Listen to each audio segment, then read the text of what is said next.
So I'm opening the meeting at 5:30. In attendance so far, I have Rick, Mort, Kevin, and Amy.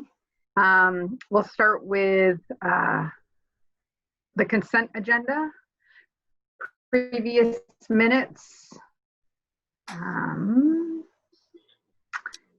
If there's any discussion, we can do that, or I'll entertain a motion to approve. I'll make the motion. Okay, Mort, you made that, right? Yeah. Okay. So Mort made a motion to approve minutes. I'm going to take a vote. Rick? Aye. Mort? Aye. Kevin? Aye. And Amy? Aye. So moved. Minutes approved. I should start by saying hi, everyone. I feel like we've all just are in our corners. I'm hearing your little voices. All right. So next we have, let me get up there. Let's see, policy. We didn't have any draft policy this time. Correct, Lynn? Yes, so we do have something that's, Oh, right. yeah, so I'm just sharing this with you for, hold on, I gotta find it. So it's a draft policy. I'm not asking you to act on it tonight because I have not, we have not warned it with enough time. So this is, I let you know about this, the delegation of authority during a state of emergency, the VSBA model policy. So I'm asking you to take a look at it tonight, and I'm going to bring this back to you. Okay. On August, sorry, I'm distracted. I'm going to go over it on my agenda. Okay. August, Okay. August 19th at 5:45. August 9th. Oh, the SU meeting? No, I'm going to ask you for a special meeting for ER because we have to be able to address it. We have to be able to address it with 10 days notice on a warning. Okay. So we need that by district. Okay. And so you're going to go over that during your agenda? Yeah. Okay. So next we have recognition of visitors. So I believe we have John here from Black River. Are there any other visitors in our meeting? Don't think so. Nope, that's it. There's Wendy. Okay. And so John, do you want to hop in and let us know what you've got? Sure. Yeah, I've got 2 or 3 things. Let me start. Let me see. I'm going to try this. So I'll share the screen. Oh boy. Does that work?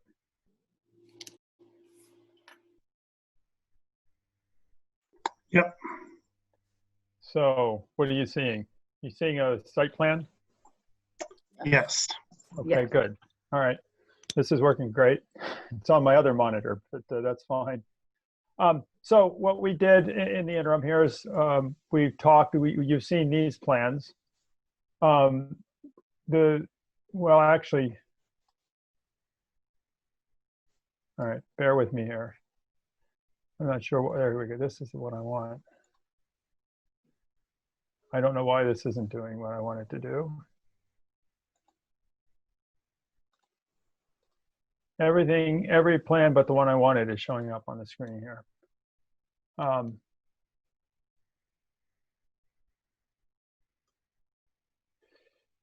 right, well, we'll do this a different way. The option that I've been asked to look at involves renovating the entire existing Cold Hollow Career Center here and building a new annex, which would be freestanding and house the construction trades, just the construction trades program. having said that, what I would do, well,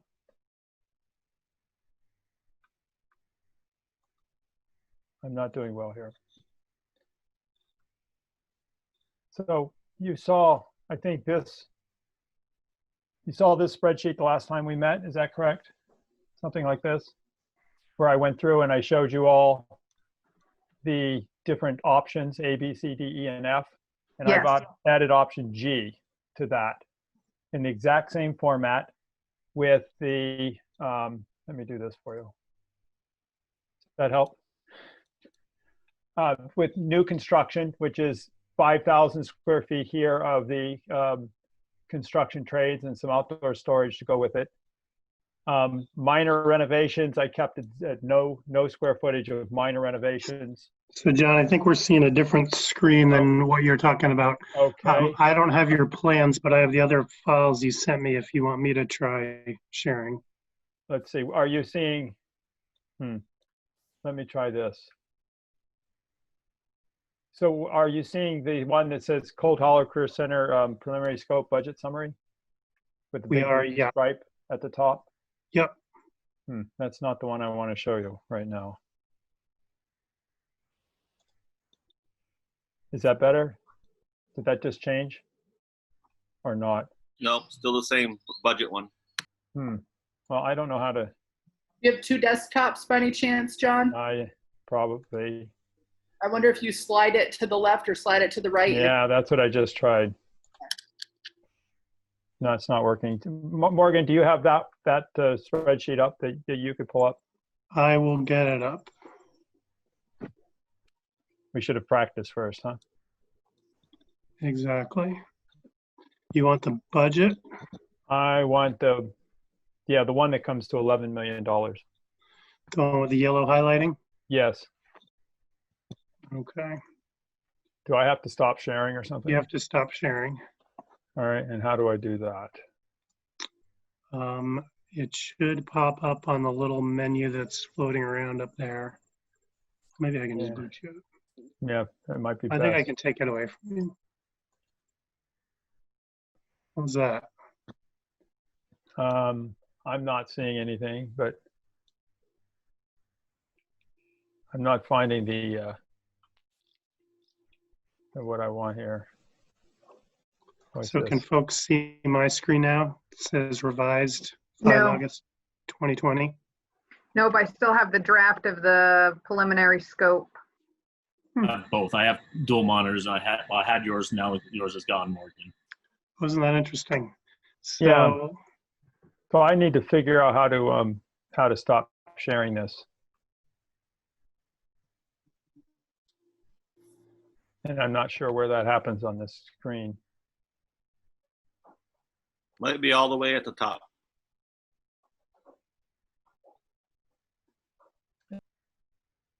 oh, look at that. I just made them go away, and that seems to have worked. So we'll bring him back. I'm going to try sharing that file again. Now do you see budget revised 5 August 2020? Yep, Morgan, Yes. that's right. Okay, and are you back, John?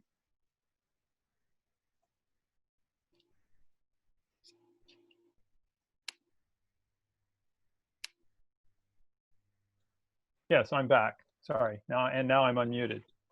Awesome. So the column G is the one I was talking about, where there's some costs for new construction at the similar rates as we were talking about previously. Same with the renovation costs and both medium and major. We added in some of these other things like elevators, greenhouses. Still have not included the sugar house because I wanted to keep this comparable to what we were looking at before. I still have a pretty healthy budget in there for site work that you can see over there on the right. You get down there, I've added the general conditions like I think we talked about before, based on the number of months this might take to build. It comes out to 8.8 million. I add the 25% adder that we were putting in there before. for the other costs, and it comes out to $11 million versus the complete replacement you see in option F, which was closer to 18, or some of the others that were at 13 or 14 before. So as you can see, with the slightly reduced scope of renovations and a smaller annex, the cost has come down. Does I- the yep. board want me to, because I'm not sure if they're familiar with what option G is. Do you guys want All me right, to give you a quick rundown on what that is? I Yes, think please. you should. Okay. I'm sorry, I had assumed that they knew more. So we went, the option G was the complete ADA renovation. So that's HVAC, elevator, all the ADA things, plus all the systems in the building. We would be gaining space by removing the construction trades from the Cold Hollow building and potentially building a larger steel building kind of out where the red barn is when you pull into Cold Hollow on the right. So I think if you go back to the budget page, you'll see that it's about 5 million or 4.9 in just renovating Cold Hollow Career Center, putting the front of the building in the front and fixing the systems, and the additional, I guess close to $7 million would be the annex, tearing down Monteith House and the Red Barn and putting a large building up there for construction. I'm assuming there might be questions. So, and John and Morgan, feel free to jump in. Yeah, I have a plan that I could show you, but I'm afraid I couldn't give it back. John, And- is that something you can email to me as a PDF? I think it's a pretty big file. Gotcha. We want to try it one more time now that you're off and you Sure, go. let's do that. Okay, and I don't know if you go to a single screen rather than two screens, if that'll matter. And I think you guys have heard that we don't have the parent property anymore, which is a slight setback, but not the parking lot. If we needed a parking lot, could go where the Monteith House is. So it's not ideal, but it's still doable in the scope of work, I believe. Can you say that again, Nate? The parent property is no longer available. Is that what you said? Someone bought it or is in the process of. They signed a contract with somebody else. I don't know if Polly has any details. I don't have any details really, other than they had referenced someone else being interested, and my assumption is they either put more money on the table or were not tied to voter approval, and so that was enough for the sellers to go with them. Yeah, I don't really have any other details other than the fact that they said they decided to go with another contract. And I would assume the same. It was probably somebody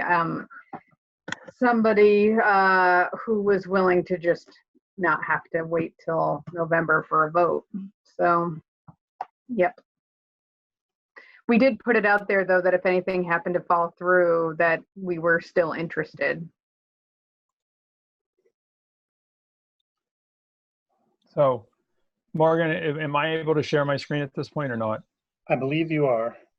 So are you seeing a site plan or not? Not yet. You can hit the green share screen button at the bottom. Run your cursor over the middle of the bottom section of your screen. Yep.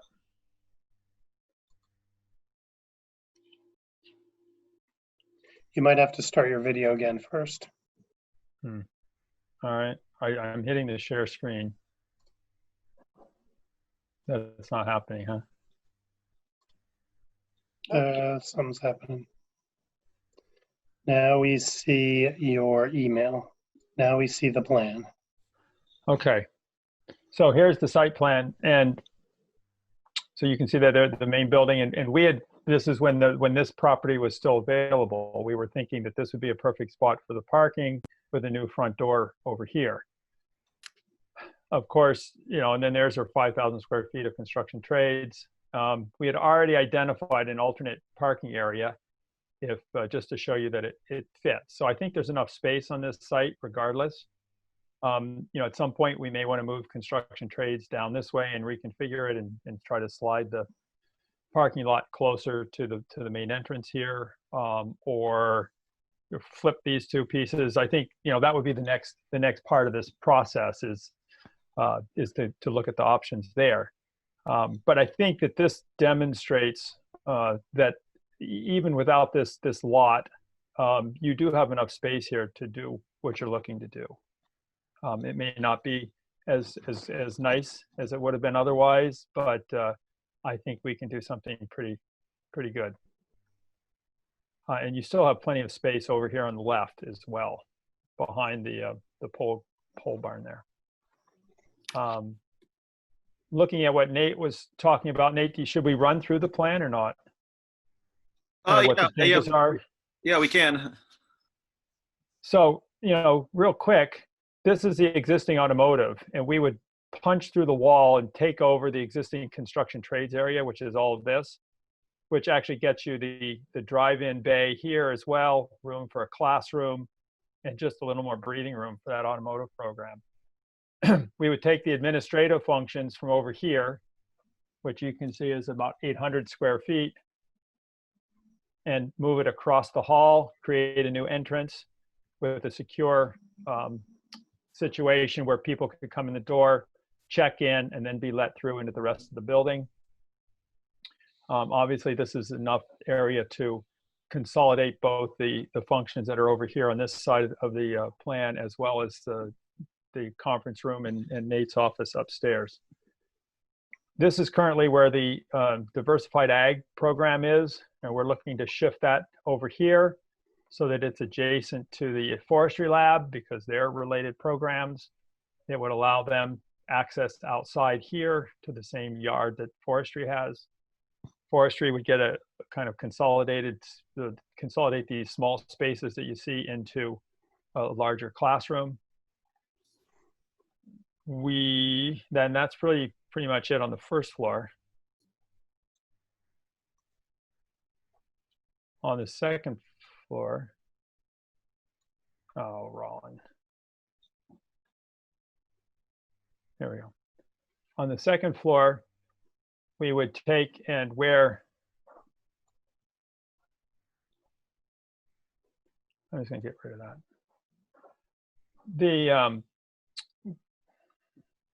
No, that's what I want over here. That's the PACE program.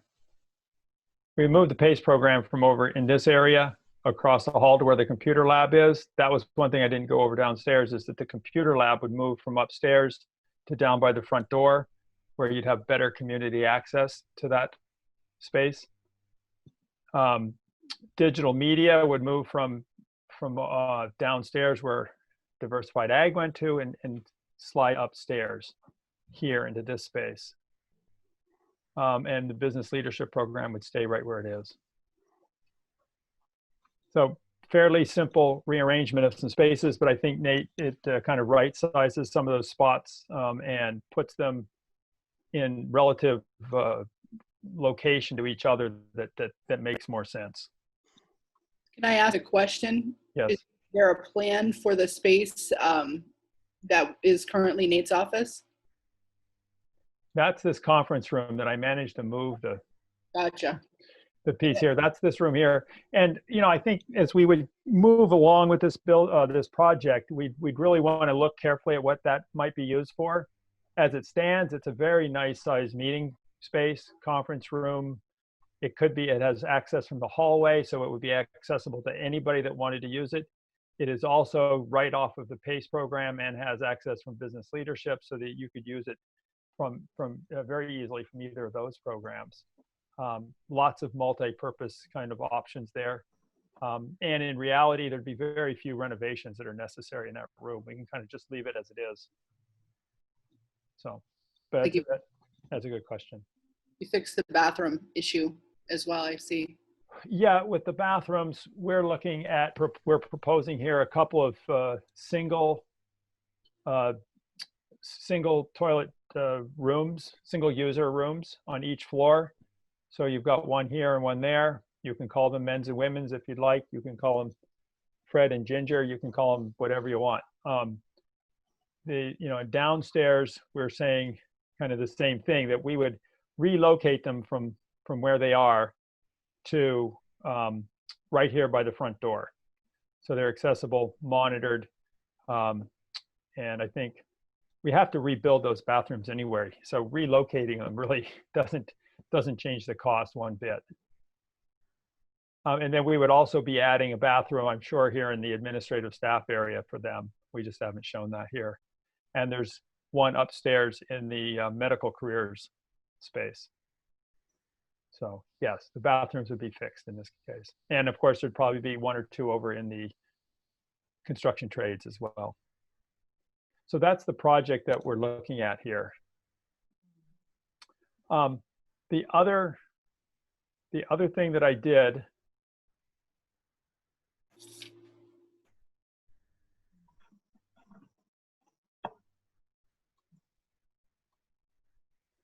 this is the one we were looking at before, right? Yep. Looks familiar.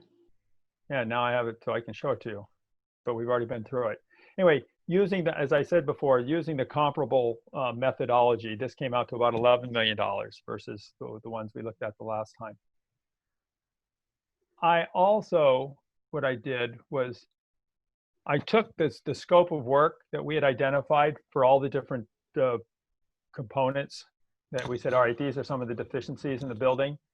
And I went through and I put some numbers, just some very quick numbers, not incredibly studied, but based on my experience and whatnot, of each of the individual items. So, changing out door hardware right here, 30 of them to put the lever handles on, $500 each, $15,000.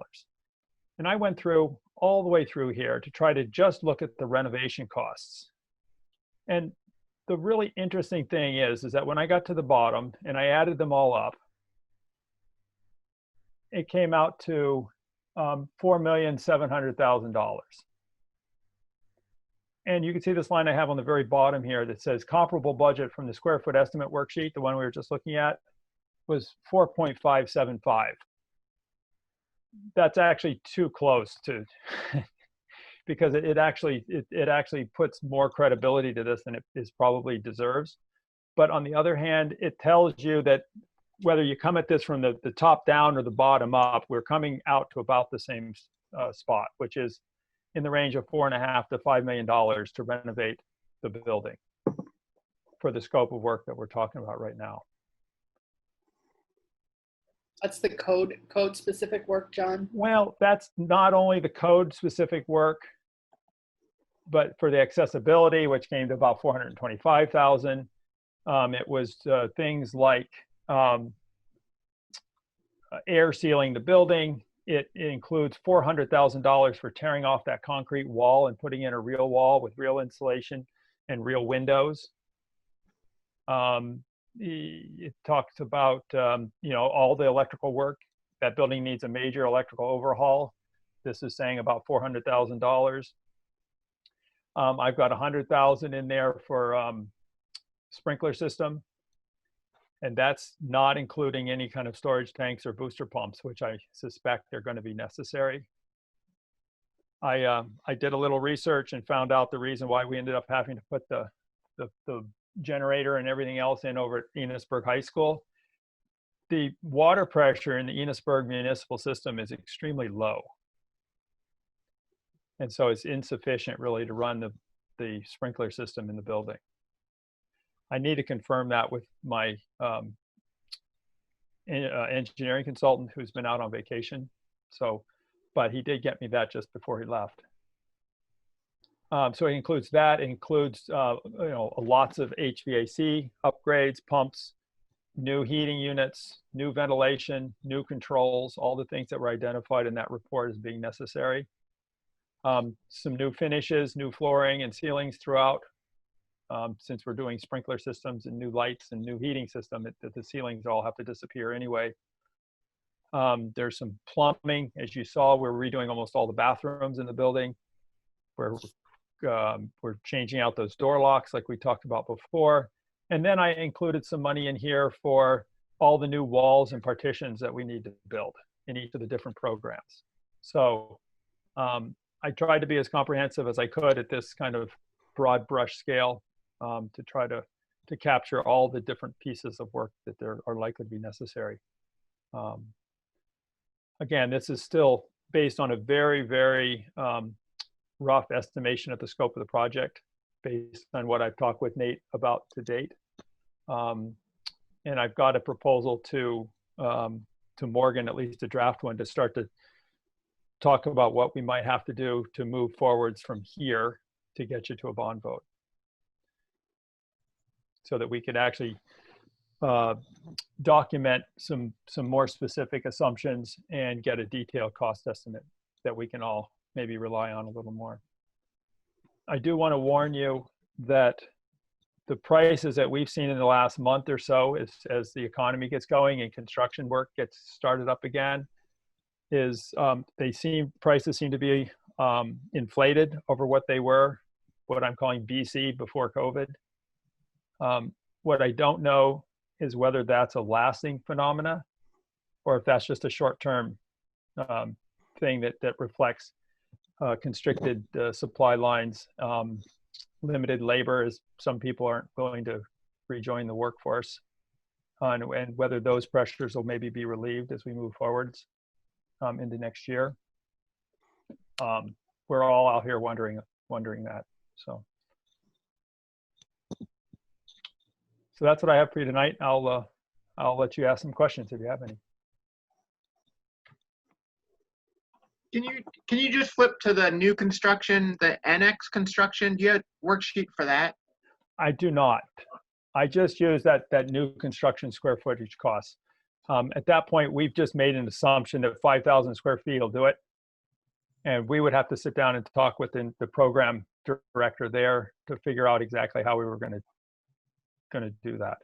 And what was your estimate? What was your estimate for? What was the estimate for that? Let's see if I can find that here. I had that at. Gotta move your faces here. Well, that didn't work.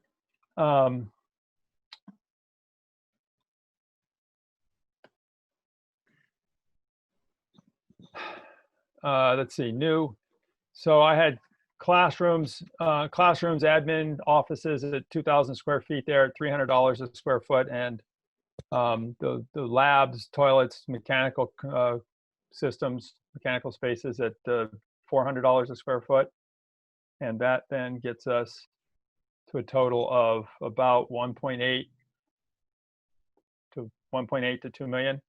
To that, you would want to add some of these other costs, like the general conditions that are right here. You know, you could prorate some of that to be for the new construction, and then the soft costs. So before you get to the soft cost, you're probably looking at right around $2 million.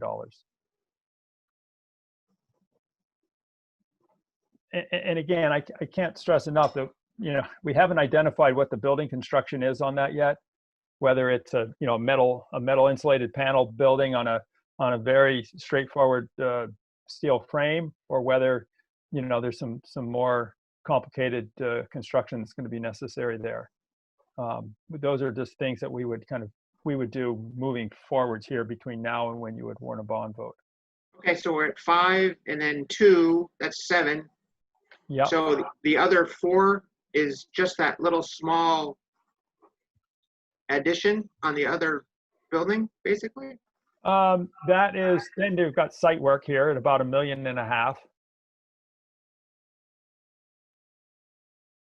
And then you've got $2 million of your other project costs. Site work for the new construction, or site work for, That's site work for the whole site, whether that includes underground utilities, it includes new electrical service, it might include generator.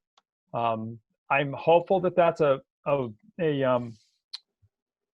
generous number, and as I think I wrote to you earlier, Nate, that this is the area where there's the most unknowns, or what I would call unknown unknowns. I can't even tell you what we have to include yet because I don't know all of them, because we really haven't dived very deeply into the site issues yet. But site items can be very costly depending on what kind of soils you hit or other utility issues that are out there. So that's a pretty big number, and I recognize that. But I really don't want to give you numbers now that are too low. So I'm afraid of that, given the fact that the inflation issues that I just brought up, that I may have done exactly that. So I think this will be maybe familiar to some of the administrators on the call, but it's probably relatively new for all of the board members. Assuming you want to go forward with a project, if you say you were going to sharpen our pencils and it's going to be a $10 million estimated project, we're going to put this out to bid. And if the bids come in at 7 million, then you have a $7 million project. And if the bids come in at 12 million, then we're cutting some big things out of there. And in the sort of major projects that I've been involved with, actually all of them were with Black River. So far in this SU, we've had 2 where we came in pretty dramatically under budget with the first bid, and we got to add things to it. And then we had 1 that came in over budget, and we were in the position of cutting things out. So it really can go either way. Yes, At what point do we find out? Sorry, at what point do we find out? Federal money or state money that contributes to this. I mean, when we say bond, how do we find out that number?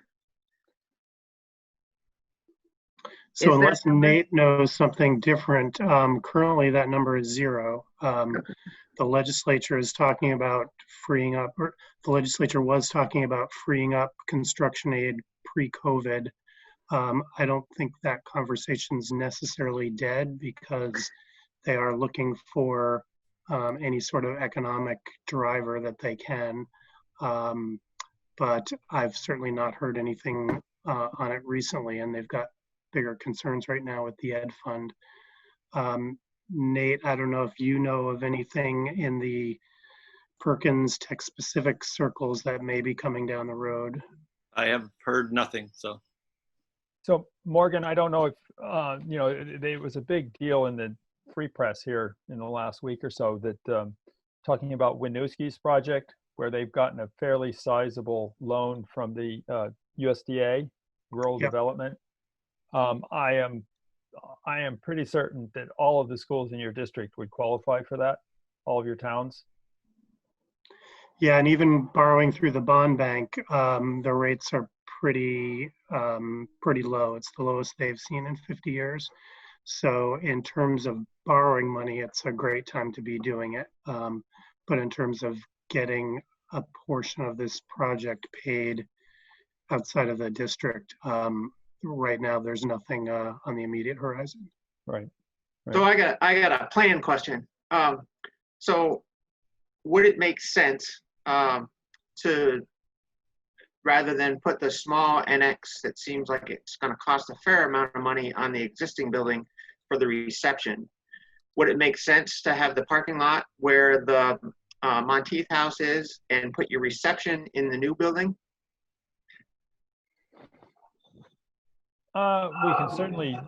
We can look at that. I think Nate might want to have, talk about that, whether you want all your visitors coming to there and then more than likely wanting to shift over to the other building anyway. I'm wondering about some school safety concerns too, in terms of not having the administrative office in the main building. Well,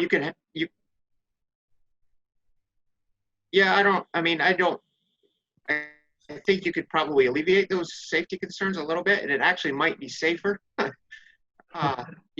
Almost like a guardhouse kind of a system, as opposed to, because you're going to have 2 buildings, right? So you're going to have access to visitors to one building without ever having to go through the administration building the way it is, right? That would be true. Yeah, you'd have to figure out your access controls for the second building. Right. Yeah. So you might be able to actually be able to tighten up security a little bit more this way. Yeah, I mean, the process would be that as we move ahead here, and you've chosen that this is more or less what you'd like to do, and you'd like to proceed, and you know, and this is also a time where you could say, okay, yeah, but $10 million is our limit, and we have to design to that. That's fine too. We would start to look at some of those options, and we'd come up with a couple plans that probably showed construction trades at 2 or 3 different locations on the site, and whether we looked at, you know, the main reception visitor greeting space was in the new building, we could certainly look at that and talk it through. I do have a concern in that conceptually, we've got every function that Nate has identified as necessary for the center, except for construction trades located in the existing building, and it fits. So in reality, if we added the reception over to the new construction, there's nothing that was otherwise going to be in that new construction that would get moved back to the main building. So actually you would end up with more constructed area in the project.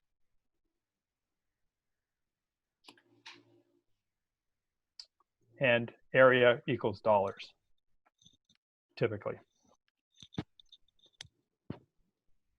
The one thing that has come up since I've seen the numbers, and I wondered about, and I feel like every time I see something, I get a new idea. But if we're taking down that wall out front, I'm wondering if we could build onto the, you know, could we build onto the current construction site room and not do an annex? I feel like I keep going back to the drawing board here, but if that annex is going to, it seems like that's going to be the most expensive. I'm wondering if we could, you know, where the boiler is, and could we still add an automotive room, do all the renovations, and just make that construction trades room bigger?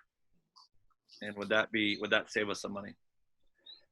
Yeah, I don't know if it would or not. There's some places where, yes, you know, if you don't have a separate water, separate electric, separate heating plant, you could save some money.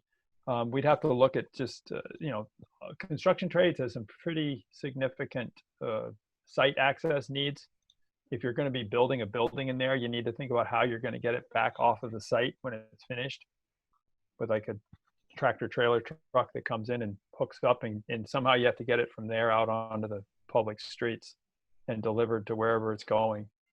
And I'd be, not that it's impossible, and we could look at doing it, but it would be a challenge, I think, to tuck it in around behind. The more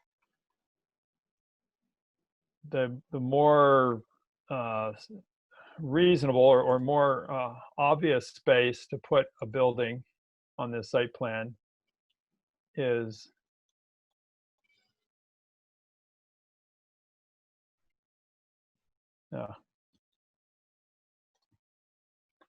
I don't know why this thing keeps disappearing, but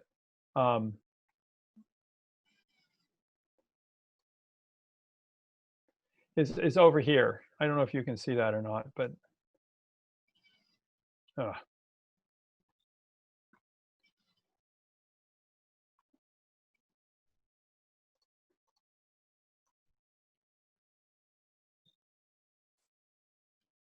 right. Forget it. There's over on the side where forestry is over here is some space where you could put in a construction trades lab, but it's going to block all your access over here from the forestry and whatnot to get into to be able to get into there. And also we're hoping to use a good bit of that part of the site for the sugar house and whatnot. So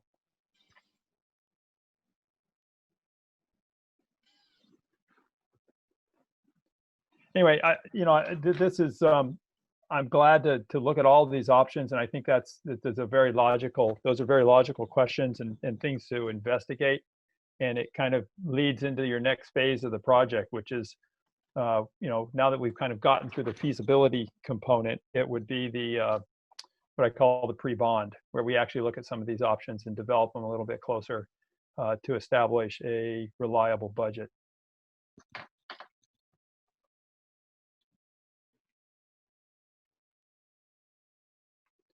And I think in terms of timing for you, the board members, obviously we don't have to worry about the property purchase at this point. The only other clock that's ticking is the ADA report.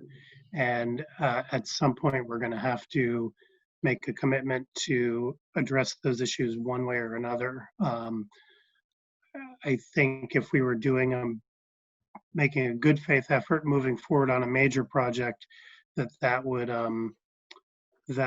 be enough to show that we're addressing them. And Nate, you can chime in and tell me I'm wrong if you think that. But if we, if as a board you're looking at this and you say this is not going to happen anytime in the next 3 years, then we really need to change focus and start dealing with those accessibility issues one way or another.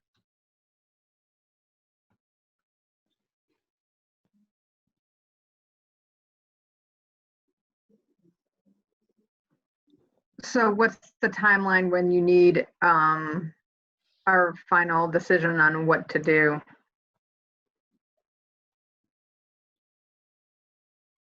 Well, as far as Yeah, so what do we need for a next step? Right. Like, what's the timeline?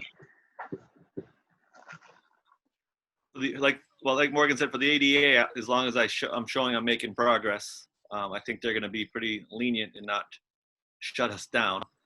So that's Is there an end date that you have to have it done by? not everything. No, I just have to be. Okay. I have to be making progress. Okay. Rick, what were you going to say? I just need to know what's our next step. Do we need to come up with a budget limit that we're willing to? I am unclear of what our next step is. Same. Morgan? So I think you are going to want to either tip that this is a project that you as a board are interested in exploring further and possibly taking to the voters. If you guys are comfortable kind of with the general range, obviously, John tipped some of the process that would happen going forward, a more in-depth dive with the different leaders of the different programs to make sure that we're meeting their needs in terms of space. It'll be more work for Nate, kind of finalizing some of the ideas that were put down in this plan in terms of moving the internal spaces around, and then bringing that to a point where potentially you could go to the voters and say, here is a project we want your authorization to move forward with. There would still be some more detail work that has to happen after that, but you would get pretty close to the point where you could then turn around and put this out to bid.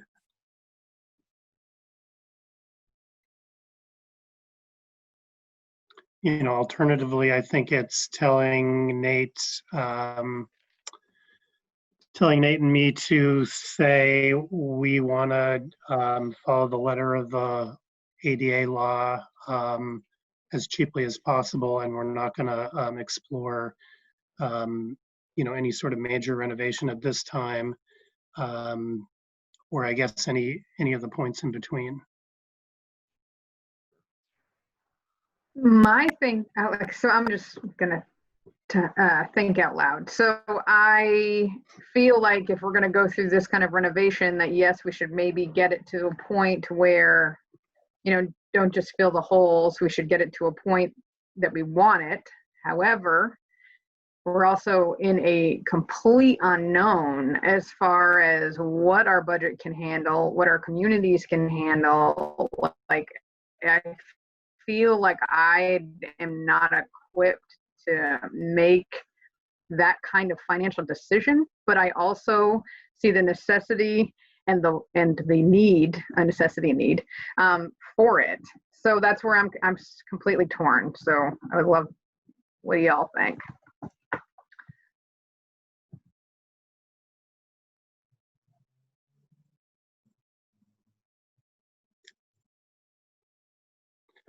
So given the silence, maybe what I would recommend is that at this point, we can cut John loose. At the end of the meeting, we can go into executive to discuss potential negotiation of the next phase.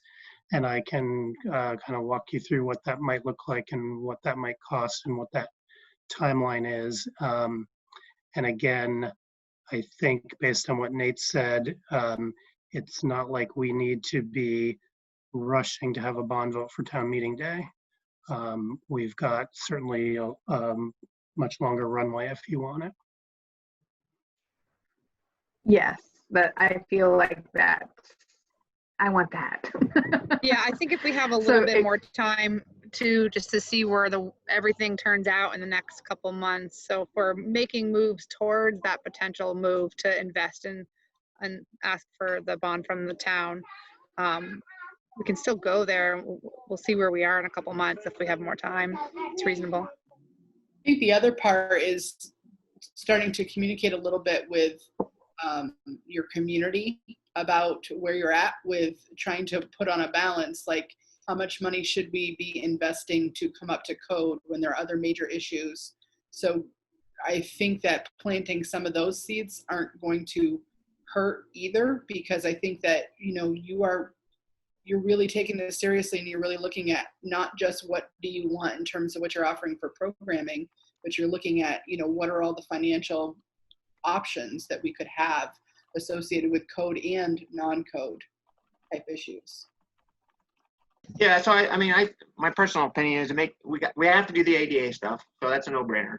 And then at the same time, I think we should do systems. So I think those two, to me, are kind of no-brainers. It's whether what we want to do with the additional construction, you know, that kind of stuff is more complicated, or at least it is in my mind anyway. And that, I think, has to do with programming. You know, if we're going to continue to offer 7 programs, I think we probably need some more space. But again, I also don't think there's any rush. So I think we should continue looking at it. Right. The theoretical rush only comes from the ADA pieces, but it sounds like we have some flexibility with making moves without actually committing to those moves right away. Yeah, I think that's true. Okay, well, I'll take you into executive at the end of the meeting and we can see where that leads us. Are there any other Okay. questions for John before he goes to his next meeting? I don't have any. Anybody else? Going once? Going twice? All right, thanks, John. Thank you so much for that. That was super All right. helpful, and we'll be in All right. touch. Good luck. I wouldn't Thank want to you. be in your shoes, to be perfectly honest. Thank you. Bye-bye. Bye. Okay.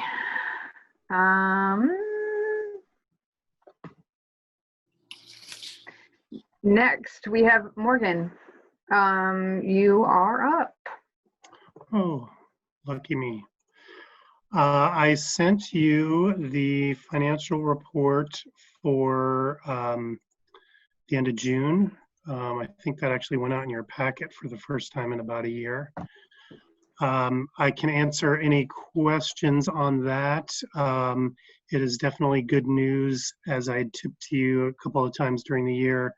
A big part of that was the FY19 tuition billbacks, because we underbilled once we looked at all the expenses. So the folks at NMV and Maple Run, to a lesser extent, sent you a bunch of money this fiscal year that you hadn't budgeted for. If you did look at the report for June, some of the things you might have noticed were that we did overspend operation of plant in several places, and that was largely due to sneaking in some end of year facilities projects, because we knew we had that money coming in, primarily the windows at Richford Junior Senior High School. We did some fuel tank replacements at Richford High School and Richford Elementary, and upgraded the HVAC system at Enosburg High School. You might also, if you're looking very closely, notice that we spent direct instruction at the district level. We overspent that by about 7,000%. If you're curious about that, that is the fictitious, some would say, transaction that we have to put into our books, whereby the Enosburg Town School District pays tuition to Cold Hollow Career Center, and Cold Hollow Career Center accepts that tuition. So it doesn't affect your tax rate. It kind of washes in and out. And in the past, we've never carried that in your budget or on the books, and we've just sent that information to the auditors because they need it for the audit. Because the state is in the process of moving us to this statewide financial accounting system, we're getting less and less flexibility to play around with that. So that's going to show up as a big increase in expenses and a big increase in revenue to your budget. But the money coming in from FY19 is real, and I think you're going to have a lot of flexibility come December when we have a better idea about tax rates on whether you need to buy your tax rate down to get your FY22 budget passed, or if you want to start socking away money for a potential building project, should one come up. On FY22, we had gotten guidance a few weeks ago on how the state was planning to use the coronavirus relief funds and the education and elementary and secondary schools emergency relief money. About a week after they put that out, they started walking that back, saying that it hadn't gone through the proper channels and so did not represent official guidance by the AOE. They were supposed to update that last Friday and they haven't.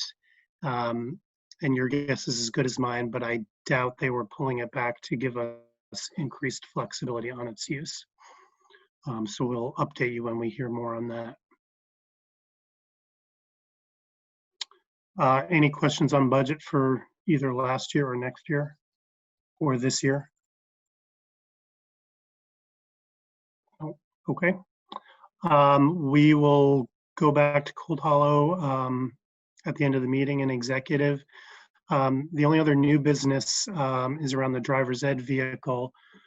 John Vow, who is the Enosburg driver's ed teacher, and Charles Hess, who's the Richford driver's ed teacher, have been meeting, and they believe that one vehicle will cover all the kids enrolled in the driver's ed programs in both schools. Champlain Chevy had been leasing a vehicle to both schools for about $8 a day for time immemorial. They had recently said that they needed to increase that to $20 a day, and then followed up later saying that they were not interested in doing that at all anymore. So John and Charles have been talking. John has been exploring buying a vehicle. It looks like the cost would be comparable if we had them, if you basically borrowed the money from Champlain Chevy. And so I would like to get any guidance from the board on that. I can share you the quote that was given if you give me a second. 2 years ago, the districts combined spent about $6,600 to Champlain Chevy. Last year it was a little bit less, but that year was truncated because the kids weren't driving. I'm just trying to get that proposal up. They're looking at a new vehicle. It's a RAV4 hybrid. The price proposed by the dealership is around just over $30,000. If we did that with a loan from them over 5 years and didn't put anything down, we would be looking at roughly the same annual payments that you've had the last couple of years. We could do a shorter loan term, which would raise the annual price, but cost less overall, or we could put money down and lower those payments as well. But it looks like we'll get you into a vehicle that we'll own and we'll outfit with the dry passenger brake and the extra mirror. And you know, the hope would be that we get a solid 5 years out of that. I don't know if Joseph or Beth, you want to add anything to that?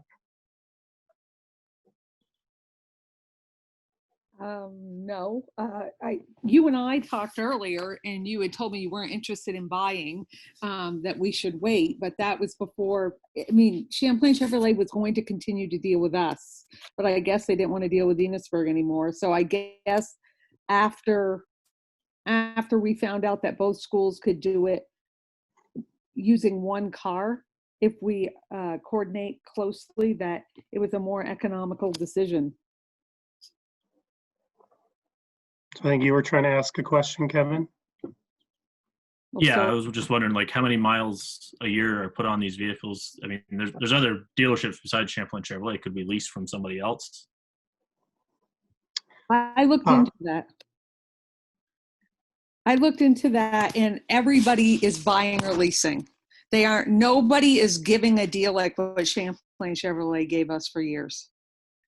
A lot of people are buying their own vehicles. Some go with a lease or like that, and some, like Morgan's suggesting, and some might buy an older vehicle, but then you run the risk of putting maintenance, you know, investing substantial money in maintenance if you do that. So how many miles a year do you guys put on? We don't put a lot on. Well, last year we didn't put as much on because of COVID hit and there wasn't the driving. We picked up through the summer for, well, it was just the month of July we used it. But this year was much less than other years, from my understanding.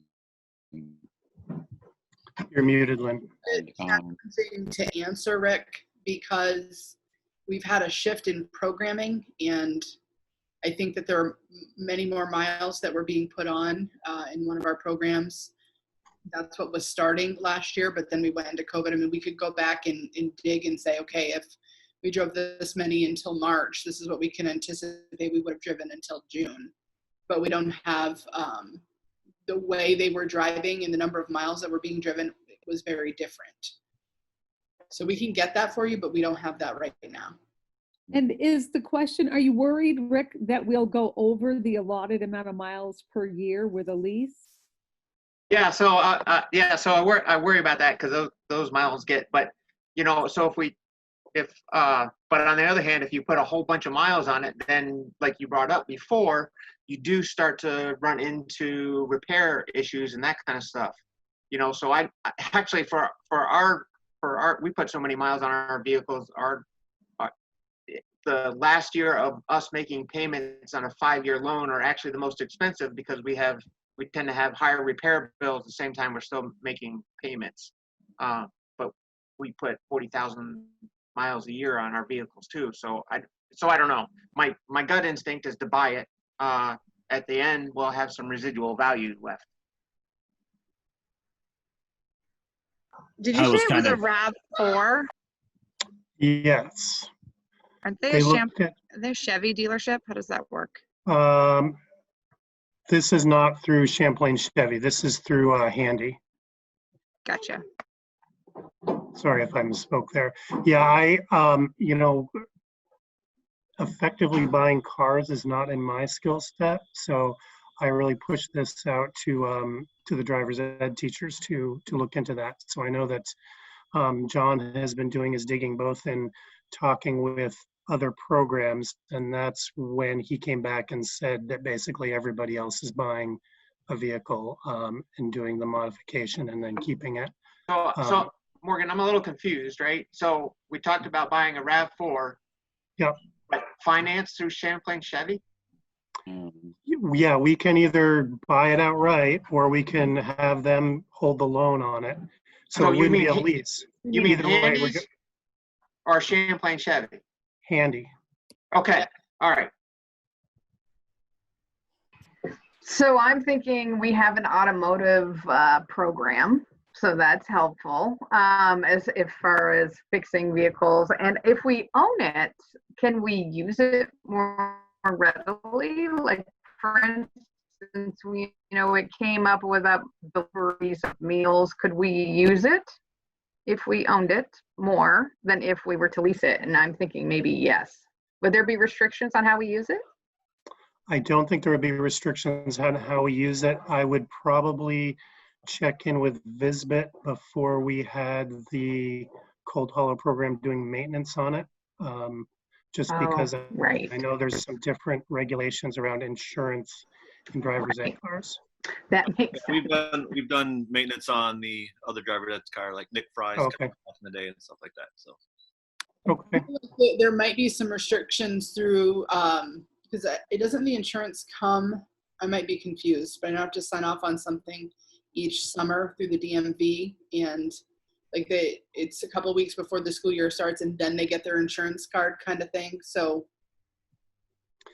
I would want to look into. The insurance is Yeah. by the state. I don't know, like in this case, if we couldn't have put it over to the district insurance for the summer and used it then. I don't see why we wouldn't have been able to do that, but it's something we'd have to navigate. If we were delivering meals at night during the school year and something happened to the car, the state would not want to pay for it under their driver's ed insurance. Got you. Was there a particular reason they were I'm looking more at the inclined to- hybrid model?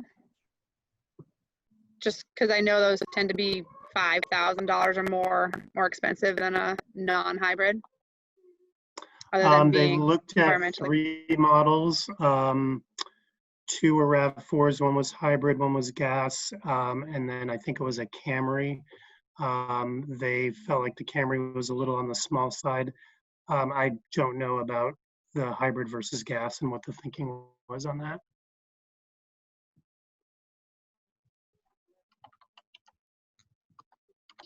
And they were taking mileage into consideration. I mean, how many miles per gallon? Also, the roominess inside.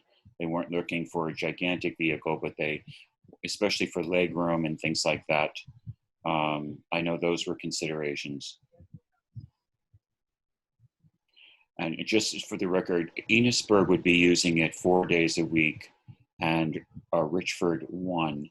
That's the capacity that both the driver's ed educators shared with me. That was the need.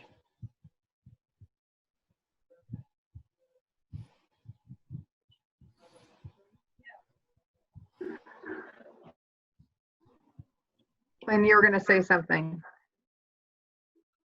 No? I lost it. Okay. So you need us to tip you tonight, Morgan, you said? Yes. So if you are in agreement with the idea of purchasing a vehicle for the district, a motion to direct me to negotiate and sign an agreement to Okay, and purchase a driver's ed vehicle would be appropriate. I can certainly take any guidance in terms of money that you want to give me in executive session. And I can show you the 3 proposals that we have for those 3 vehicles. Okay. So I just want to clarify that in the past, we spent around $6,600 in rental from Champlain Chevrolet. What we've determined is through purchasing this vehicle, we would be spending about the same amount per year, correct? Correct. So is the 6,600 for 2 vehicles though? The 6,600 was for 2 vehicles, but it was at $8 a day, and not the 20. Got you. And you would have one less insurance policy too. Oh, true. Okay. Um, Sounds reasonable. I mean, we're spending it already. correct. Any more? So I would entertain a motion, or did you want to do that after executive? It's up to you, and I think it depends on what sort of guardrails you want to put on me in terms of price. Obviously, I'm not going to go back and ask for them to charge more than what they've proposed. I would think the guardrails would be that we're not expending any more money than we had in the past per year. That's my thought. Anybody else? I agree with that, Polly. I would like to see a few more quotes from a couple more dealerships. As I've said in the past, competition is good. Usually you can save money when you get people competing against each other for your business.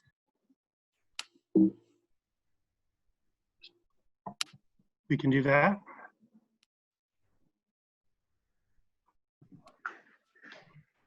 Okay.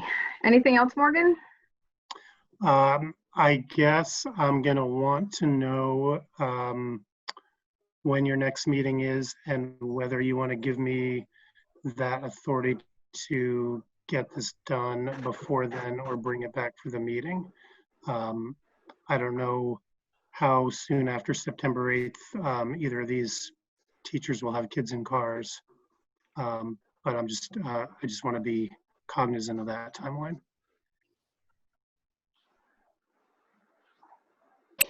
When was that special meeting that we needed to have called, Lynn? August 19th at 5:45. Could we add it on to that one? I think so. Morgan? Yep. Let's do that. Is that enough time, do you think, Morgan, next week? I'd punt that to Joseph and Beth. I would think so, yeah. Okay. I would Let's say do yes. I would say dealerships are persistent to be nice about it. Exactly. How hungry are you? Okay. Oh, Sounds good. That is then all that I have, and I will come back to you on the 19th with a couple other quotes. Thanks, Morgan. okay. Next, we have Lynn. Okay. Lynn. So I am going to have the principals, I think they've already done it in their board reports. They'll give you the update on summer hiring. I have not had the time to put all that together and synthesize for you this month. I will want to bring you in to talk about personnel and executive. I don't have anything under student. I'll just give you an update generally on reopening. So I think you've probably gotten the feel by now that this is really complex work and that all of our leaders are working tirelessly. I can say with confidence, this has been a really heavy lift, and the guidance keeps shifting and it makes the work even more complex. So we had quite a bit of guidance came out today around distancing. There's some health and safety changes, health screenings on buses. I haven't completely had time to read all of it yet. There's also some guidance around fall sports that came out today. So now that requires us all to go back and take a look at what we had in place and think about what revisions do we need to make to our plans. So I shared with you already some pieces of the FNESU reopening framework. Many of you were on our reopening, on a particular reopening team. We've been working hard on that, and that's kind of driven the tasks that have had to be completed at both the school level and at the SU level. And that's where we really are at this point, is logistically figuring out all of the little details. You know, I can tell you that it is the most complex puzzle I know from my standpoint that I've ever worked on, because each piece is so interconnected, and you need to have that like one decision fall before you can make these 10 decisions. And I think that's where we're all kind of at, is we're right down to the place where we're looking at staffing, what we're going to be able to do for fully virtual. We worked a lot on that today. I was with leaders all day today. And then just communicating, like, what does this mean to all of our families? What does this mean to our staff? We have quite a few HR things that we're working through right now. People who are reporting in that they have some health issues and that may be preventing them from returning to work. We do have some positions that will be fully virtual positions through our virtual academy or online virtual academy, but we won't have enough virtual positions for all those people who are requesting it. So that's kind of the work of the next few days, is really trying to hammer out the final pieces of the details around that plan. There are 260-ish students who have initially told us that they want to be a part of the fully virtual online option. So that's quite a lot of students to navigate. So we've made some decisions around our high school students will primarily be using VTBLC. There will be some students who will have some modified programming to make that a little more accessible to them. For kindergarten through 8th grade, we're going to create our own virtual learning academy. So we will actually have a leader / coordinator, could potentially be a principal type position, who will be leading that fully virtual academy. That will also include the coordination of the VTBLC and all of the pre-K-8. We'll have teachers assigned to be fully remote at all of the grade levels, and then for the middle school as well. And we'll be using, we have some potential to add in some time with some of our unified arts teachers, or consider offering some stipend for them to provide some learning and supports to the kids who are in the fully virtual option for that K through 8. We have held 4 of our virtual town halls. We have 2 more coming up this week. We have tomorrow night with staff on the final 3 categories, and we have Thursday night with the community. And they've gone pretty well. People have had a lot of questions, and we haven't had all the answers to all the questions because there's still things we're shaping. As uncomfortable as it feels, I think we're all in the place where there are some things we can't answer because we're waiting on some bits of information, and there are also some other things that we're still working through. So it doesn't feel comfortable on August 11th to say that to you, but that's where we're at. We have a lot of things figured out, but we still have a lot of work to do to be ready to reopen on September 8th.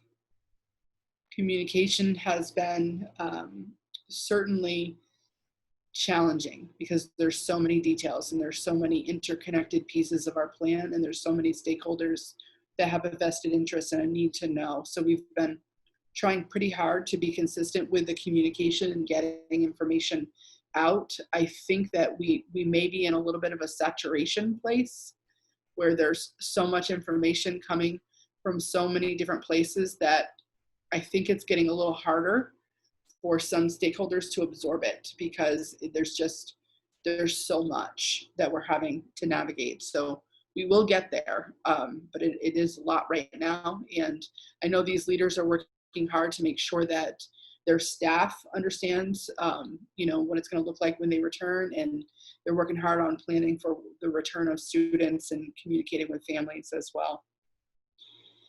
I don't have specific COVID staffing updates for all of you yet. Those are the final pieces of this puzzle.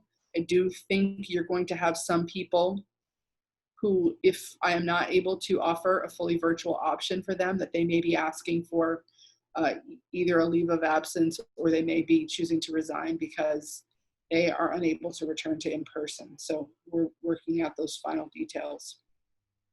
I hope to have a better sense for you the next time we come back together. I want to just acknowledge that the childcare piece of reopening in a hybrid is very challenging. And I just want to bring us back a little bit to a couple of months ago when we were told we would be reopening in a step 2. That's a more restrictive part of our plan. And that if the health data supported it, we would pretty quickly be shifting into a step 3.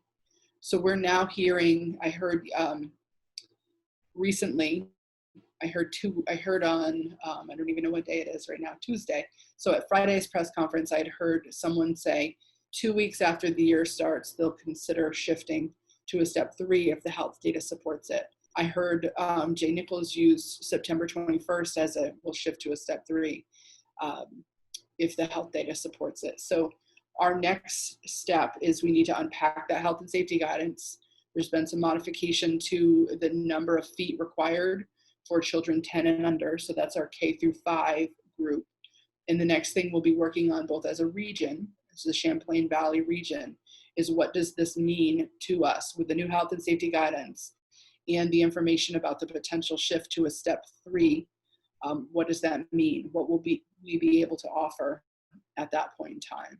So at this point, my intention is still to open in a hybrid and to take that opportunity to really teach all of our staff members and all of our kids all of these new expectations, because we have a whole new way of being now in public school, and it's going to take us some time to make sure that we can make sure that everybody has the supports they need to be successful. The reality is, you know, I keep hearing from medical providers that it's a priority to return our youngest students to in-person instruction. And I will agree with them. That is a priority. It's one of my priorities. It has been from the start. The reality is, I want us to take the right amount of time that we need to get it right, because it's not about opening fast. It's about being able to open and being able to stay open, because that's the long range goal. So I think that I will be communicating with you in the next couple of weeks about what the plan is when we shift to a step 3.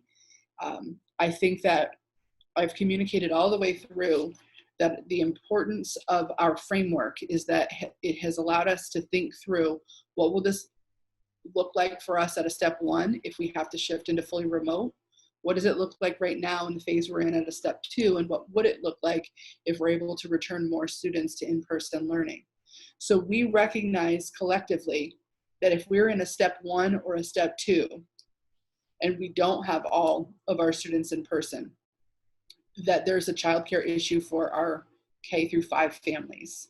We've been working with partners at the state level, regional level, and I've worked with a provider at the local level as well, to try to explore what are some of the things that we could do as a community to work together collectively in order to be able to ramp up some opportunities for families. There are some things that the Child Development Division is getting ready to communicate about. I got an email right before this, and I think that there's a communication that I've been anticipating in there. There is a substantial grant that has just gone out to childcare providers around the state to allow them the opportunity to try to explore how they can expand upon the programs that they're able to offer. So even though it is possible that we may be able to, in the short term, figure out how to get more students to return in person, the reality is we need to still keep working on the childcare issue, because throughout the year, we may be shifting into a 2 and into a 1 along the way. So it's important that we think through those things. A couple of the things that we have done to try to figure out how to better support is we have been working with our after school program staff to be able to determine whether or not on those Wednesdays we can ramp up some sort of childcare for families in each of our schools. And I think at this point, we still have some work to do around staffing to make sure that it's fully feasible, but we believe we can ramp up some childcare offerings on Wednesdays, and we can use that as an opportunity to provide some internet access and some structured remote learning support through the staff who typically runs our after school program, using our support staff as well.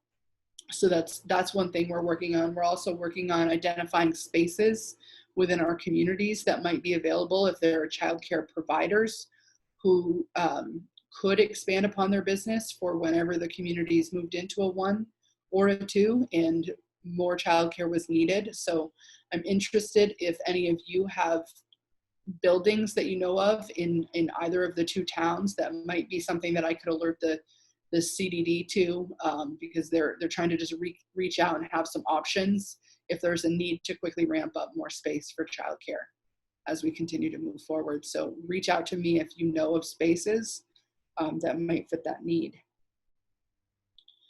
So I have recognized some of you. I've seen your names on some of the virtual town halls, so I have appreciated seeing folks there. I'm wondering if there are any specific questions that you have about our reopening plans, and kind of where we're heading from here. Do you have an updated schedule yet? What do you mean, Kevin? Is the school calendar, is it staying the same, just pushing the start date back? All the other vacation days and everything will stay the same? So we just finished that yesterday. So that each principal had to identify professional learning days in the days before. We were able to expand upon some professional learning days for the SU and also some for the principals as well. So they've just finished updating that. And as soon as their calendars are solid, they're going to push that out to families. There are some slight changes in the calendar. So in some of our schools, there were 2 in-service days, nothing really that's going to impact students. There were 2 in-service days in December, and the SU is using one of those now. So many of the schools also decided to use that day now. So there are no in-service days on that week before the holiday. Some are still using that, so there's 1 in-service day in some. One thing I want to say about calendar, I'm actually glad you brought that up, Kevin, because I forgot to put that on my list. So this has been really challenging to figure out because the governor had the authority to move the start date to September 8th. What he didn't have the authority to do and doesn't have the authority to do is to decide to reduce the number of student days in the year. So we're required by statute to have 175 student days in a year. So he gave us that time to September 8th, but we've had to figure out what are we going to do in that time? Because the reality is the legislature has to take this up and they have to decide, are we going to forgive those days so that we can use those days instead to provide professional learning for teachers, right? But they're not coming back until August 25th. And I couldn't wait for that. I had to make some decisions now because we have to plan for our in-service. And I certainly couldn't communicate then to teachers that they had expectations in the next couple of days for professional learning. So I am releasing a calendar that only includes 170 student days. If I need to add those 5 student days back in, I am acknowledging that there will be additional staffing costs associated with that, and/or I might have to get really creative in how I'm using my support staff at the end of the year. You have a collective bargaining agreement with all of your professional staff, and you have X number of days that you're allowed to assign work responsibilities to your professional teachers. If those days are not forgiven, we're going to have 5 days with students and we're not going to have professional staff necessarily, unless we pay a stipend or we pay them hourly to get them to work. So my gut tells me that the legislature really does understand the situation that we're in and that we really did need this time with our teachers, because we do. We really, really do. Even with all of the extra time that pushback to September 8th gave us in the conversation with principals today, it was really clear that it even feels like we could use more time because there's so much that we have to cram in before kids return to school in terms of all the things we need to do and teach our teachers and help them to be prepared for the return of the students. So I have made that decision, and if it is my mistake, I'll own it in the end. I'm tipping you in advance that the decision may cost you money, but the time you're getting with the teachers right now to ensure that we get off to the best start we can, in my mind, is worth the risk. And I really do think the legislature will be supportive of this. Any other questions?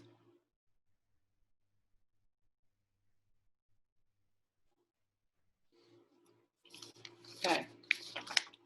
Easy, right? So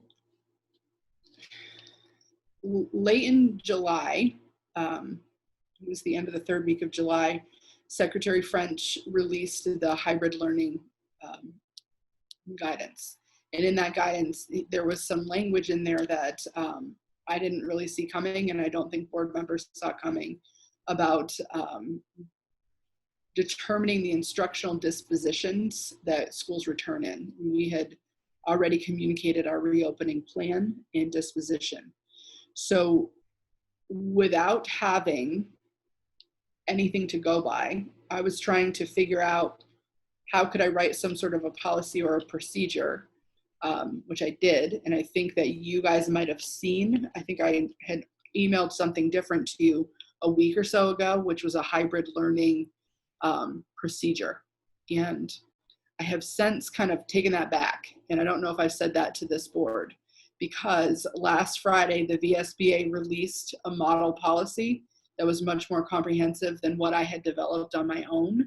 So I would like the board to adopt a formal policy, FNESU delegation of authority policy, and a draft copy is in your board agenda.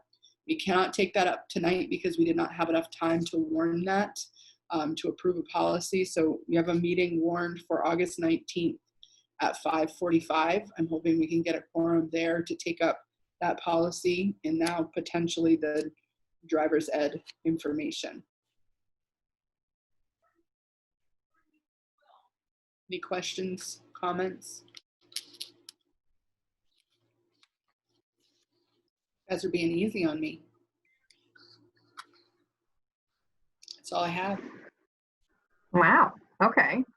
Yeah. I'm going to speak, not for the board, but I would think it's for the board. We want to thank you, Lynn. I mean, this has been a mountain that not many people have been able to climb. So you're doing a good job. Well, principals report. So Kelly, you're first. Anything you want to add that wasn't in your report? No, there wasn't. Everything is just informational. Okay, great. I see you had a oops on your roof. Yeah, we did. There was a major thunderstorm that came through while they were on the roof, and they neglected to cover the drains. And so in all four corners of the old portion of the building, water just poured in. Wow. So, yeah, so Jerry got, people there to look at it, and so there was insulation that was destroyed. There was some insulation and some electrical stuff, but it's been attended to. And we've had thunderstorms since, and it's survived the thunderstorms. So we're good to go. And the fix was not on your dime. Yeah, I was going to say, I think that was an insurance thing. Yes, for sure. Good. All right. Beth.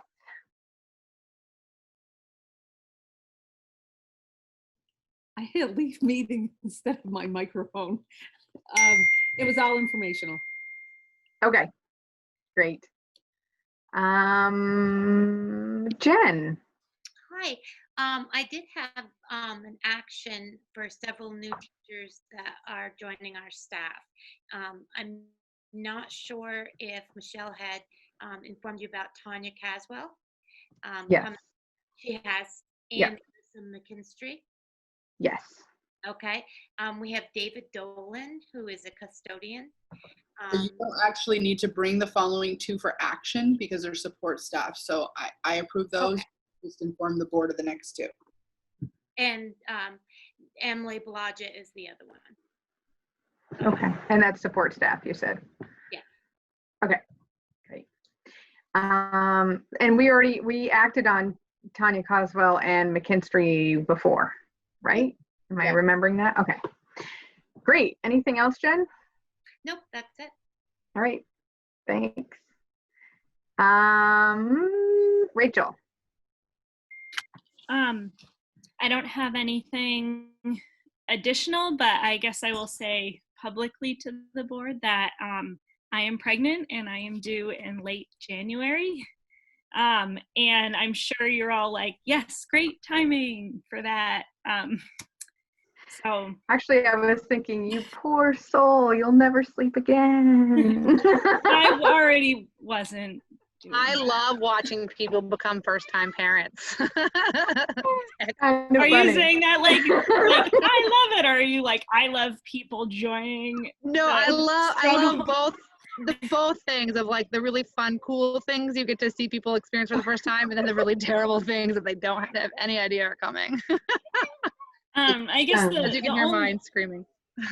the only thing I would add is I am used to putting like 140% into my job, and I've had to readjust priorities a little bit. So I think I can still give you like a good 95% while I'm here this year. I just have to be really mindful of my own health and well-being, which is not something I've ever really prioritized before. So I have to learn some new things. So Baby Perfect steps. example.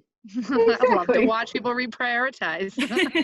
so yeah, but that's it. Everything else is informational.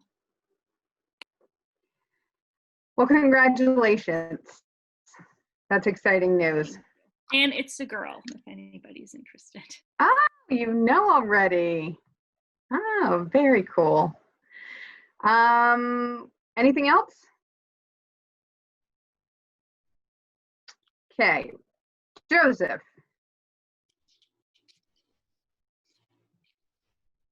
You're muted, Joseph.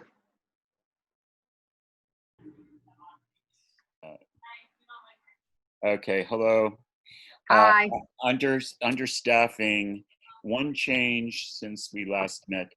Maya King, who has been a really top-notch support staff, para, has joined the maintenance crew and filled that spot. And he only wants to do that for a year because in this COVID period, his son is staying home and he's going to homeschool his son, and this works out perfectly for him. So he wants to return next year as a para, but we have that opening, that capacity. So I'm working closely with Michelle Thaberge on addressing that, and that's in the note. Under safe and healthy schools, I wanted to just bring up, it's in my notes about the master keys that seem to be floating around the community. And the reason I brought that up is because it was reported to me and Doug LaCrosse and Anthony Sorrentino, our new AD, that the gym was being used on a particular weekend, which kind of weirded us out because we're saying, what? Because there's signs posted at every point of entry that clearly say this is off limits completely. But that directive was ignored. We put out to our neighbor who had the key, that key was turned in. So it's no longer available to anyone who wants to go into his garage and get it for their use. So it brings up the question, and again, given that these are sensitive fiscal times, just any thoughts about lock systems and security and that kind of stuff. I hesitated to bring that up this year because I know it's an expensive process. I just wanted to put it out that there was that one violation. There's been nothing since that any of us are aware of, but I wanted the board to be aware of it. That's why I put it in the notes, and I wanted to address it tonight. So that one offending key that was available to lots of folks has been brought back. How many others are out there, I don't know.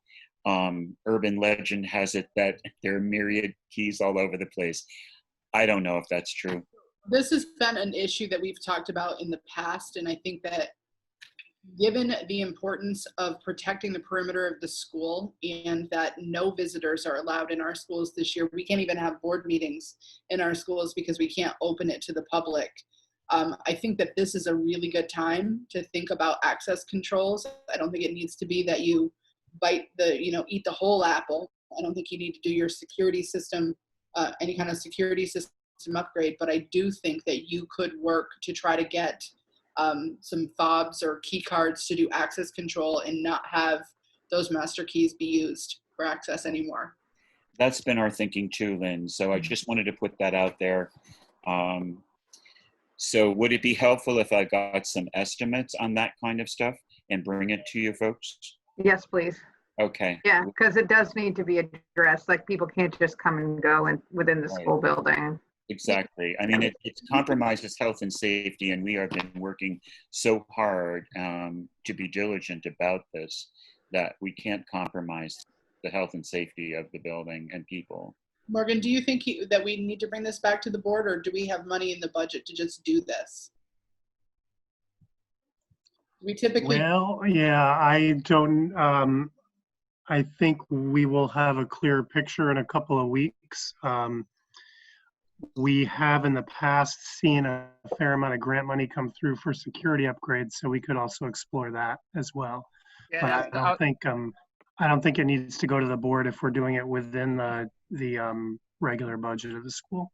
A couple years ago, Michelle used that safety grant money to do the magnetic locks at Enosburg Elementary. I think, you know, may not cover it all, but it's good to keep our eyes open for that money.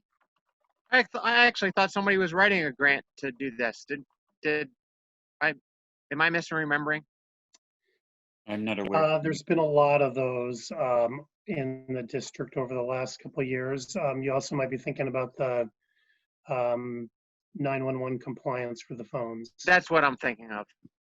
Yeah, we got that one what's the year I stopped being able to use the phone? I think it was last year. So yeah, and I think wasn't there we couldn't go back to that fund because you had to wait a couple of years to reapply again or something. I think. Yeah, but they reopen it every couple years. We don't know yet.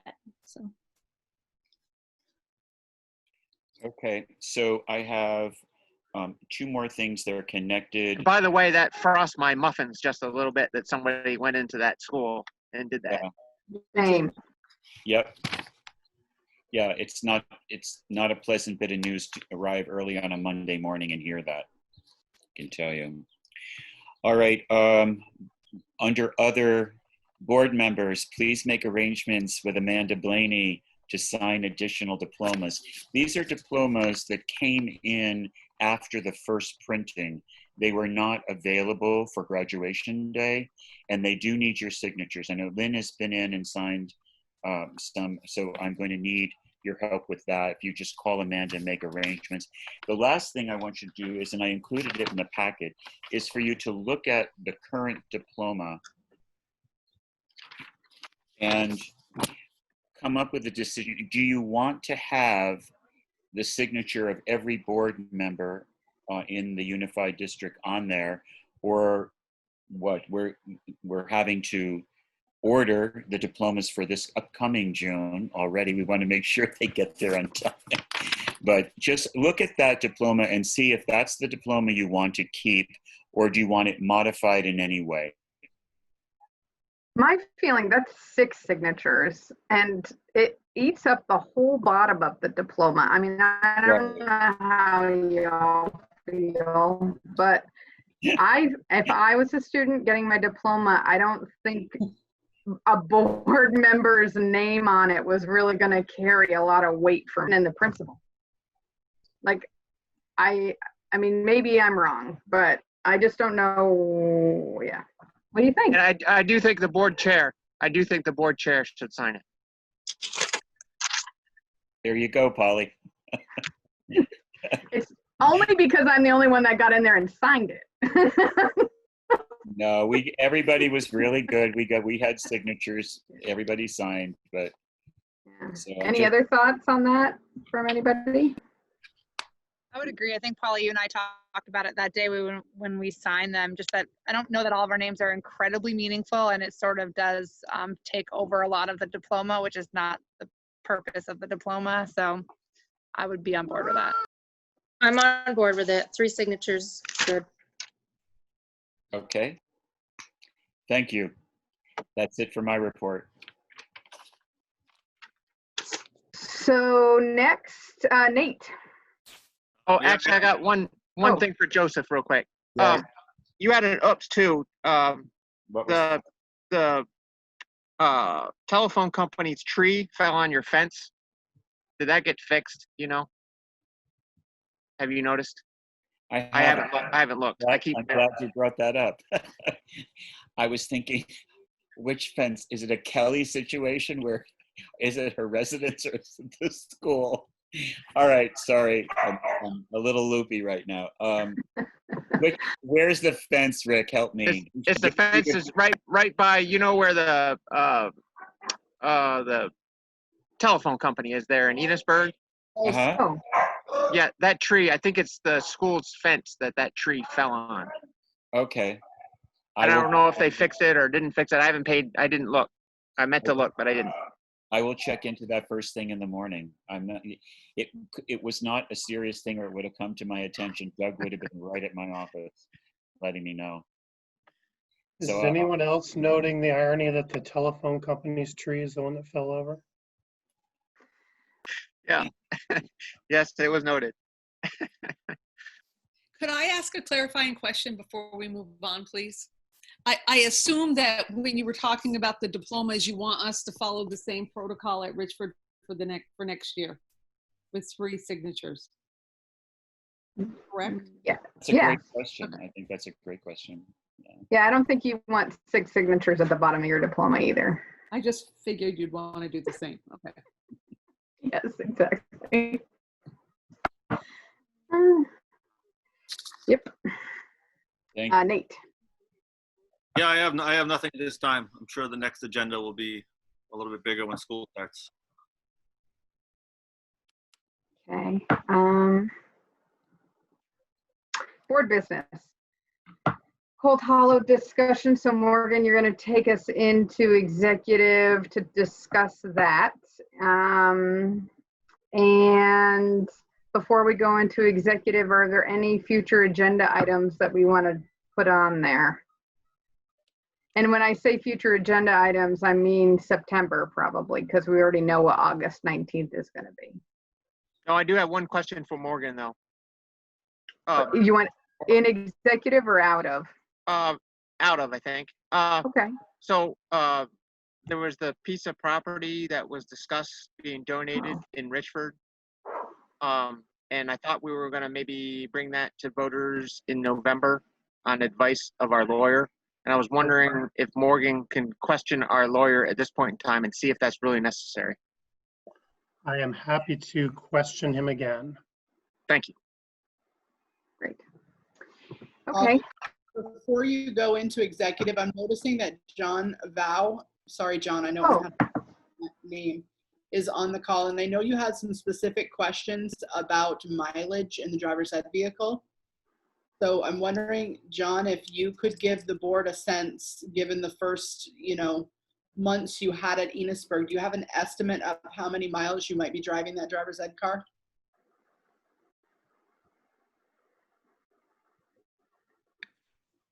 Hello.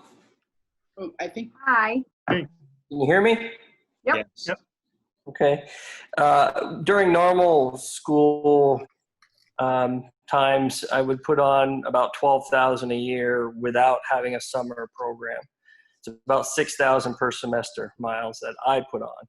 Now, And that's just Richford, or just Enosburg, correct? Just Enosburg. I don't know what Charlie puts on at Richford. Okay.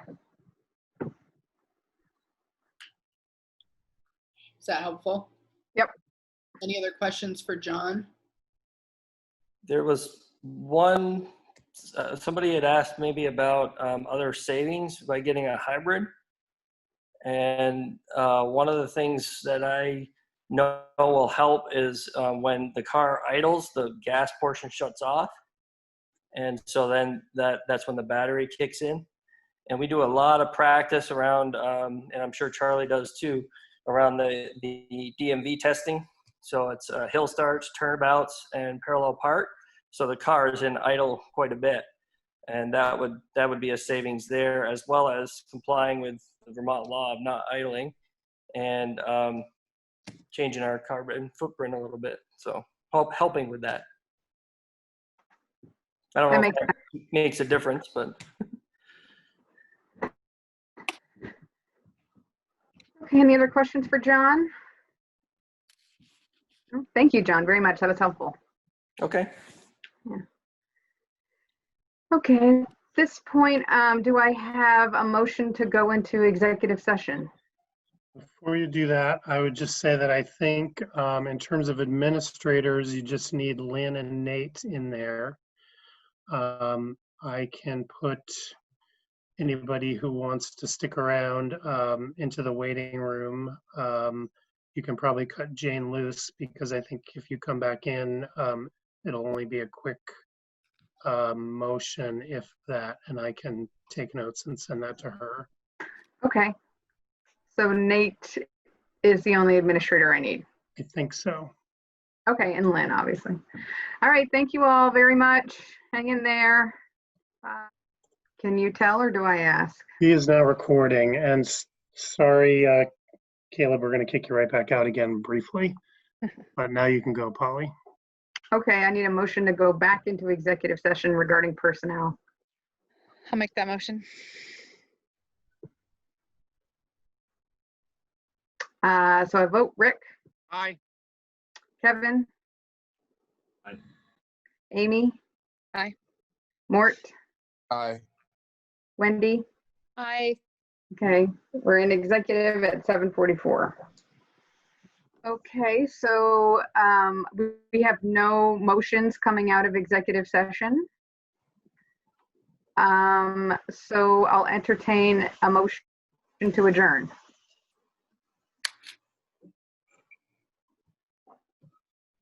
I'll make that motion. Thank you. Rick. Aye. Mort. Aye. Wendy. Aye. Amy. Aye. Kevin. Aye. Okay, so adjourned. All right.